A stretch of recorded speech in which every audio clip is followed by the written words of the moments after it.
తెలుగుదేశం ప్రభుత్వం ఆంధ్ర రాష్ట్రంలో చేస్తున్న అరాచకాలపైన ప్రశ్నిస్తున్న కరుణాకర్ రెడ్డి గారి పైన ఈరోజు తెలుగుదేశం ప్రభుత్వం కక్ష సాధింపు చర్యలకు దిగింది.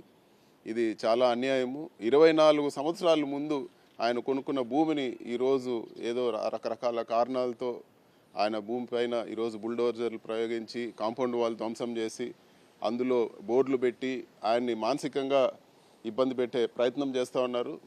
కరుణాకర్ రెడ్డి గారు ప్రభుత్వాన్ని ప్రశ్నించిన ప్రతి ఒక్క ప్రశ్న కూడా ఈరోజు ఎక్కడ కూడా ప్రభుత్వం వాటికి జవాబు చెప్పకుండా ఆయన పైన కక్ష సాధింపు చర్యలకు దిగుతూ ఉంది. ఆయన అడిగింది ఒకటే ప్రభుత్వాన్ని. ఏ రోజు కూడా ఆయన చాలా పద్ధతిగా ప్రభుత్వాన్ని ప్రశ్నించారు తప్పితే ఎక్కడ కూడా ఆయన వ్యక్తిగత దూషణలు కానీ లేకపోతే కక్ష సాధింపు చర్యలు ఆయన అధికారంలో ఉన్నప్పుడు చేపట్టింది లేదు. ఈరోజు ఈ చర్యలన్నింటినీ కూడా ఖండిస్తూ ఉన్నాము. ఇవన్నీ కూడా టెంపరీనే. ఆయన ఎక్కడ కూడా భయపడే వ్యక్తి కాదు. ఖచ్చితంగా కరుణాకర్ రెడ్డికి మద్దతుగా మేమందరూ కూడా నిలుస్తాము. ఇలాంటి అరాచకాలన్నీ కూడా ఎన్ని చేసినా కూడా మేమందరూ కూడా కలిసికట్టుగా ఈ తెలుగుదేశం ప్రభుత్వాన్ని ప్రశ్నిస్తాము. అదేవిధంగా సరైన సమయంలో వీటన్నిటిని కూడా చేసిన వాళ్ళందరికీ తగిన బుద్ధి చెప్పే విధంగా కూడా చర్యలు తీసుకుంటామని చెప్పి కూడా నేను తెలియజేస్తున్నాను.